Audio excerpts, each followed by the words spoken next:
வணக்கம். காக்கும் நட்பை காக்க என்னதான் சொல்கிறது நம்ம திருக்குறள் தெரிஞ்சுக்கலாமா? அதுல நம்ம யூனிட் 1 பார்த்துட்டு இருக்கோம். நட்பை பற்றிய புரிதல்.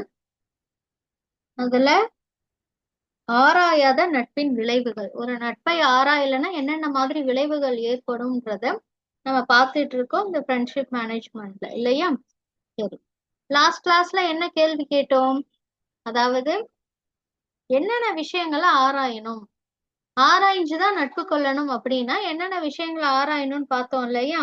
என்னென்ன விஷயங்கள் நீங்களும் என் கூட சேர்ந்து சொல்லுங்களேன். அதாவது ஒருத்தவங்களோட குணம், அடுத்தது அவங்களுடைய குடும்பம், அடுத்தது அவங்க கிட்ட இருக்கக்கூடிய குற்றம் குறைகள், அடுத்தது அவங்கள சுத்தி இருக்கிறவங்களுடைய அதாவது அவங்க கிட்ட எல்லாம் அவங்க எப்படி நடந்துக்கிறாங்க அந்த தன்மை, சரிங்களா? அதுவும் இல்லாம அவங்க சுத்தி இருக்கிறவங்க நல்லவங்களா இருக்காங்களா கெட்டவங்களா இருக்காங்களா, அந்த ரிலேட்டிவ்ஸ் ஃப்ரெண்ட்ஸ் அதெல்லாம் சொல்லுவாங்க இல்லையா, ஏற்கனவே அவங்கள சுத்தி இருக்கக்கூடியவங்க அவங்க எப்படி இருக்காங்க அதையும் நம்ம ஆராய்ஞ்சு பார்க்கணும் அப்படின்னு சொல்லி கொடுத்தாங்க இல்லையா? செல்லக்குட்டி மறுபடியும் டவுட் கேட்டாங்க. திருவள்ளுவர் தாத்தா நீங்க சொன்னீங்க இந்த மாதிரி குணத்தை ஆராயணும், குற்றம் குறைகளை ஆராயணும், அப்புறம் அவங்கள சுத்தி இருக்கிற ஃப்ரெண்ட்ஷிப் அந்த சர்க்கிள் அதெல்லாம் ஆராயணும்னு நீங்க சொன்னீங்க. இவங்க எப்படி நடந்துக்கிறாங்க அவங்க எப்படி நடந்துக்கிறாங்க இதெல்லாம் ஆராயணும்னு நீங்க சொன்னீங்க இல்லையா? ஆனா குடும்பத்தை ஆராயணும்னு சொல்றது என்னால ஏத்துக்க முடியல அப்படின்னு சொல்றாங்க. அந்த கேள்வி உங்ககிட்ட வைக்கும் போது நீங்க என்ன செல்லக்குட்டி சொன்னீங்க? கண்டிப்பா ஆராயணும், அதுதான் சரி அப்படின்னு சொன்னீங்க இல்லையா? சரி, அதுக்கான சரியான காரணம், அந்த ரீசன் என்ன அப்படின்றதுதான் இன்னைக்கு நம்ம பார்க்க போறோம். சரிங்களா? ஏன் குடும்பத்தை ஆராயணும் அப்படின்ட்டு நம்ம திருவள்ளுவர் சொல்றாங்க அப்படின்றத இப்ப 1 by 1 ஆன்டி உங்களுக்கு எக்ஸ்பிளைன் பண்றேன். இவங்க பாருங்களேன், இவங்க என்ன பண்றாங்க பாருங்க. ஒரு ஐஸ்கிரீம் வாங்கி சாப்பிட்டுட்டு அப்படியே அந்த குப்பைய என்ன இடம் ஏது எதுவுமே பார்க்கல, எதையுமே அங்க போடக்கூடாதுன்னு சொல்லியிருக்காங்க. ஆனா அப்படியும் அவங்க என்ன பண்றாங்க, அந்த இடத்துல அதை போட்டுட்டு போறாங்க. இந்த பையன் பாருங்க, இந்த பொண்ணு மேல கல்ல தூக்கி அடிக்கிறான் தலையில. இவங்க என்ன பண்றாங்க பாருங்க, அந்த பொண்ணை கிண்டல் கேலி பண்ணி அழ வைக்கிறாங்க. இவங்க என்ன பண்றாங்க பாருங்க, அதாவது ஒரு ஆஹ் கல்ல வச்சு இந்த பூனை என்ன பண்றாங்க பாருங்க, அடிக்கிறாங்க இல்லையா? அடுத்தது இவன் என்ன பண்றான் பாருங்க, இந்த குப்பையெல்லாம் காலால தள்ளி விடுறான். இதெல்லாம் நல்ல பழக்கங்களா கெட்ட பழக்கங்களா? நம்ம இந்த பழக்கங்கள்லாம் செய்யறதுக்கு நம்ம சந்தோஷப்படணுமா இல்ல ஷையா ஃபீல் பண்ணணுமா? நீங்களே சொல்லுங்களேன். இந்த மாதிரி பழக்கங்கள்லாம் நம்ம பண்றதுக்கு, இந்த மாதிரி செயல்கள்லாம் நம்ம பண்றதுக்கு நம்ம ஐயோ இதை செஞ்சா நமக்கு அசிங்கம் அவமானம் அப்படின்னு நினைக்கணுமா, இல்ல இதெல்லாம் எனக்கு சந்தோஷம் தருதுப்பா அதுதான் எனக்கு முக்கியம் அப்படின்னு நீங்க நினைச்சு செய்யணும் செய்யறது நல்லதா? சொல்லுங்களேன். அதே மாதிரி இங்க பாருங்க, இன்னும் சில செலிபிரிட்டிஸ் எல்லாம் பாத்தீங்கன்னா பைட்டிங், இங்க கடிக்கிறாங்க பாரு, ஒருத்தங்க இன்னொருத்தவங்க போய் கடிச்சு விட்டுறது. அடுத்தது புல்லிங், இன்னொருத்தவங்களை போய் என்ன பண்றது, அவமானப்படுத்துற மாதிரி பேசுறது, அவங்கள துன்புறுத்துறது, சரிங்களா, கேலி கிண்டல் பண்றது இதெல்லாம். அடுத்து சிட்டிங் அண்டர் த டெஸ்க், ஒரு மேசைக்கு கீழே போய் உட்கார்ந்துகிட்டு குறும்புத்தனம் பண்றது. அடுத்த கிக்கிங், காலால எட்டி உதைக்கிறது. புல்லிங் ஹேர், இங்க பாருங்க, அடுத்தவங்க முடிய பிடிச்சி வேணும்னே இழுத்து அவங்க அழுறத பார்த்து சிரிக்கிறது. புஷிங், சும்மாவே அடுத்தவங்களை கீழே தள்ளி விடுறது. இந்த மாதிரி வேலைகள்லாம், இதெல்லாம் நல்ல பழக்கங்களா கெட்ட பழக்கங்களா? இதெல்லாம் செய்யறதுக்கு நம்ம ஷையா ஃபீல் பண்ணணுமா இல்ல சந்தோஷப்படணுமா? நீங்களே முடிவுக்கு வாங்க. அடுத்தது இங்க பாருங்க, இதெல்லாம் என்ன பண்றாங்க பாருங்க, அதாவது இவங்களுக்கு இவங்க ஹெல்ப் பண்றாங்க. அடுத்தது கிளாஸ்ல நமக்கு ஒரு ஆன்சர் தெரியணும் அப்படின்னா, ஒரு ஆன்சர் சொல்லணும் அப்படின்னா, எனக்கு இந்த கொஸ்டினுக்கு ஆன்சர் தெரியும் அப்படின்னா முந்திரி கொட்டை மாதிரி எழுந்திருச்சு நின்று அப்படியே உடனே எழுந்துச்சு நின்று பதில் சொல்லக்கூடாது. ஃபர்ஸ்ட் ஹேண்டை ரைஸ் பண்ணி டீச்சர் பர்மிஷன் கொடுத்த உடனே நீங்க உங்களோட ஆன்சர் சொல்றது, சரிங்களா? அடுத்தது ஒரு ஃப்ரெண்டு வந்தாங்கன்னா அவங்களை நல்லபடியா வெல்கம் பண்றது. அடுத்தது யாராவது ஒருத்தங்க உங்க வீட்ல இருந்து வெளியில போறாங்க அப்படின்னா அவங்களுக்கு கதவு திறந்து வச்சு ஹெல்ப் பண்றது. சரிங்களா? இந்த மாதிரி அடுத்தவங்க நிறைய திங்ஸ் கொண்டு வராங்களா, நீங்க கொஞ்சம் வந்து அவங்களுக்கு ஹெல்ப் பண்றது. அடுத்தது உங்களை விட வயசுல அதிகம் இருக்கிறவங்க இருக்காங்களா, அவங்களுக்கு உங்க இடத்த கொடுத்து உதவுறது. அடுத்து கார்டனிங். சரிங்களா? சின்ன சின்ன செடிகள்லாம் வளர்த்து அது அந்த உயிர்களை பாதுகாக்கிறது. அடுத்தது டீச்சர் ஸ்கூல்ல என்ன ஹோம்ஒர்க் கொடுத்தாங்களோ அது நல்லபடியா அந்தந்த நேரத்துல கரெக்டா படிச்சு அந்த ஹோம்ஒர்க்கை கம்ப்ளீட் பண்றது. இதெல்லாம் குட் ஹேபிட்ஸா பேட் ஹேபிட்ஸா சொல்லுங்க. இதெல்லாம் குட்டா பேடா? திங்க் பண்ணுங்க. அடுத்தது இங்க பாருங்க, இங்க ஒரு பையன் என்ன பண்றான், குப்பையை எடுத்துட்டு போயிட்டு நல்ல ஓடுற நல்ல தண்ணியில கொட்டுறான்.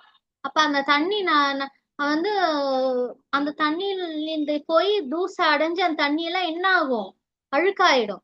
அந்த தண்ணிய வாழற அந்த தண்ணியில வாழற மீன், அப்புறம் தவக்கலை, அப்புறம் அந்த தண்ணிய பயன்படுத்துற மக்கள், இவங்க எல்லாம் என்ன பண்ணுவாங்க, இன்னும் மாடு ஆடு இதெல்லாம் வந்து தண்ணி குடிக்கும் இல்லையா, அந்த அழுக்கெல்லாம் சேர்ந்ததுன்னா அதுக்கெல்லாம் நோய் தான் வரும். அப்ப இந்த பையன் நல்லது செய்யறானா கெட்டது செய்யறானா பாருங்க.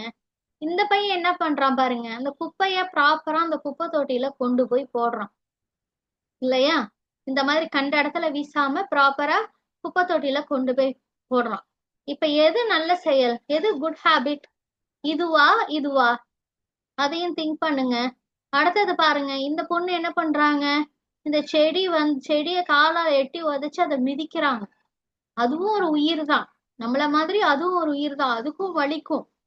சரிங்களா? ஆனா இந்த பொண்ணு என்ன பண்றாங்க, ஒரு செடிக்கு தண்ணி ஊத்தி அதை அன்பா பேசி அந்த செடிய வளர்க்குறாங்க. சரிங்களா? அந்த செடி மேல அன்பு செலுத்துறாங்க. இவங்க என்ன பண்றாங்க, கோவத்தை காட்டுறாங்க. இப்ப எது இதுல நல்லது, இந்த கோவத்தை காட்டுறதா அன்பு செலுத்துறதா? இப்ப நிறைய விஷயங்கள் ஆன்ட்டி உங்களுக்கு காட்டினேன் இல்லையா. இப்ப இந்த விஷயங்கள் ஃபர்ஸ்ட் ஸ்லைடுக்கு வருவோம். இதுல பாத்தீங்கன்னா இவங்க செய்யறது எல்லாமே என்னது, செய்யக்கூடாத செயல்கள். பெரியவங்க நமக்கு சொல்லி கொடுத்திருப்பாங்க, இதெல்லாம் நீ செய்யக்கூடாது, இதெல்லாம் தப்பு அப்படி நமக்கு சொல்லி கொடுத்திருப்பாங்க.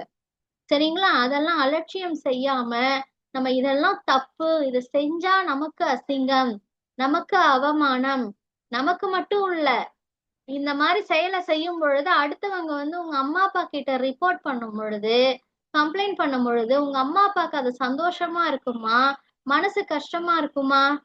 மனசு கஷ்டமா இருக்கும் இல்லையா. அவங்க அந்த ஸ்ட்ரீட்லயே பாத்தீங்கன்னா அவங்களுக்கு ஒரு நல்ல பெயர் இருக்கும், ஆனா உங்களால அவங்களுடைய ஃபேமிலி நேமே கெட்டு போற அளவுக்கு ஆயிடும் இந்த மாதிரி செய்கையினால. அடுத்தது இந்த மாதிரி செய்கையும், கடிக்கிறது, அடுத்தவங்களை துன்பப்படுத்துறது, இந்த மாதிரி எட்டி உதைக்கிறது, தள்ளுறது, இந்த மாதிரி விஷயங்கள், இதெல்லாம் உங்க அப்பா அம்மாக்கு நல்ல பெயரை கொண்டு போய் சேர்க்குமா, இல்ல கெட்ட பெயர் கொண்டு போய் சேர்க்குமா? நிச்சயமா கெட்ட பெயரை தான் கொண்டு போய் சேர்க்கும். உங்க ஃபேமிலியோட குட் நேம ஸ்பாயில் பண்ற மாதிரி இது பண்ணிடும் உங்களோட செய்கைகள். சரிங்களா? அடுத்தது இங்க பாருங்க, இந்த மாதிரி குப்பைய கண்ட இடத்துல கொட்டுறது, இந்த மாதிரி ஒரு சின்ன செடிக்கிட்ட கூட அன்பில்லாம கோவத்தோட நடந்துக்கிறது, இந்த மாதிரி விஷயங்கள்லாம் என்ன பண்ணும்னா உங்க ஃபேமிலியோட குட் நேமையே ஸ்பாயில் பண்ணிடும். நீங்க வந்து ஒரு நல்ல ஃபேமிலியில பிறந்திருப்பீங்க. உங்க தாத்தா வந்து எப்படி தெரியுமா, அவரு எல்லாருக்கும் எப்படி ஹெல்ப் பண்ணுவார் தெரியுமா, அவர் வீட்டுக்கு எல்லாரும் வந்தா அவங்கள எப்படி உபசரிப்பார் தெரியுமா, அப்படியெல்லாம் பேசுவாங்க. உங்க அப்பா இருக்காங்களே என்ன எவ்வளவு நல்லா படிச்சிருக்காங்க தெரியுமா, அடுத்தவங்க கிட்ட எவ்வளவு ஹம்பிளா பேசுறாங்க தெரியுமா, அப்படிலாம் சொல்லுவாங்க.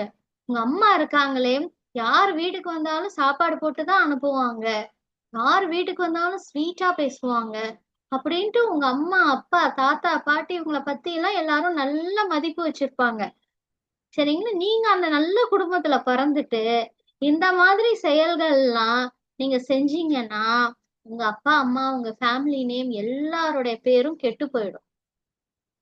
சரிங்களா? அதனால ஒரு நல்ல குடும்பத்துல பிறந்த ஒருத்தங்க என்ன செய்யக்கூடாது அப்படின்னா இந்த மாதிரி செயல்கள் எல்லாம் நீங்க அவாய்ட் பண்ணணும். எதெல்லாம் தப்பான செயல்கள் அப்படின்னு சொல்லிட்டு நம்ம பெரியவங்க சொல்லி கொடுத்துருக்காங்களோ அதெல்லாம் நம்ம செய்யக்கூடாது.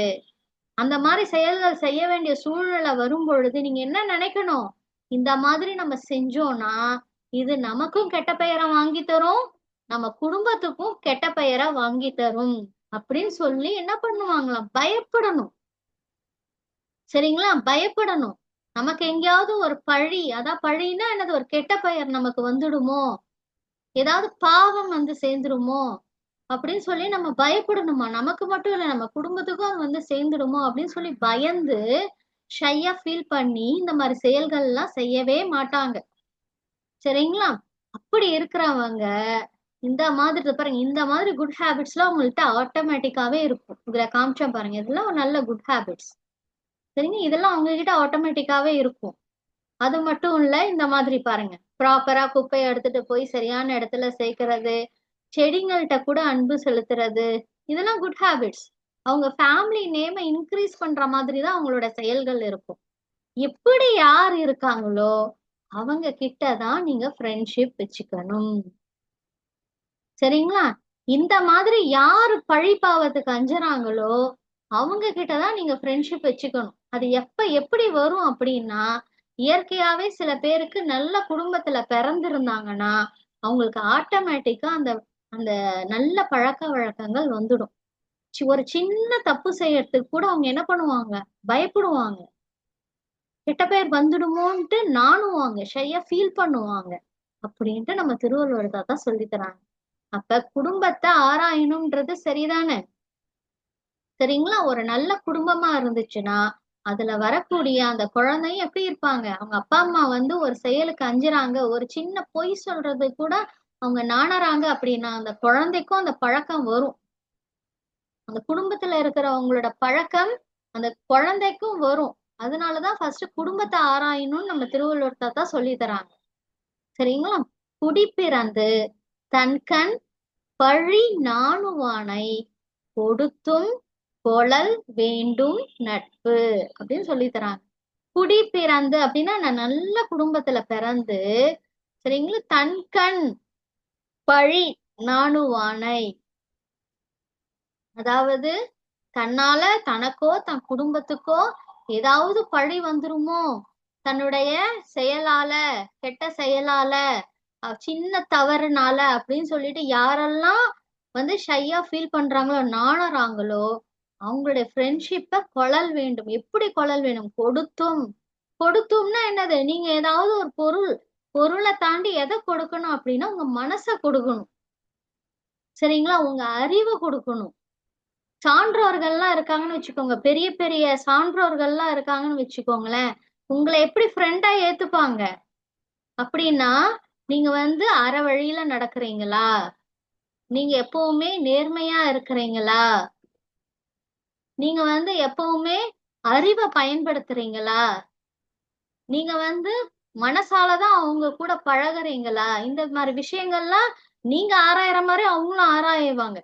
அந்த மாதிரி விஷயங்களை நீங்க வந்து என்ன பண்ணணும்? நான் வந்து உங்களை மனசால நட்பா ஏத்துக்க விரும்புறேன்றத உங்க செயல்ல, உங்க எண்ணத்துல, பேச்சுல காட்டணும். உங்களுடைய செயல்பாடு அறிவு சார்ந்து இருக்கணும். சரிங்களா? இப்படியெல்லாம் நீங்க பண்ணீங்கன்னா அவங்களும் என்ன பண்ணுவாங்க? உங்களை நட்பா ஏத்துப்பாங்க. உங்களோட ஹேபிட்ஸ் எப்படி இருக்குன்றத அவங்களுக்கு நீங்க காமிக்கணும். என்னுடைய ஹேபிட்ஸ் நல்ல ஹேபிட்ஸ் தான், என்னோட பேச்சு நல்ல பேச்சு தான், என் குடும்பம் நல்ல குடும்பம் தான் அப்படின்னு நீங்களும் அவங்களுக்கு காட்டணும். சரிங்களா? அதனால ஆழமா நீங்க வந்து உங்க மனசை கொடுத்து போகும்பொழுதுதான் அந்த ஃப்ரெண்ட்ஷிப்பை உங்களால கொள்ள முடியும். சரிங்களா? அதனால வந்து நீங்க அவங்க கிட்ட மட்டும் அதை எதிர்பார்க்க கூடாது, நீங்களும் அப்படிதான் இருக்கணும்.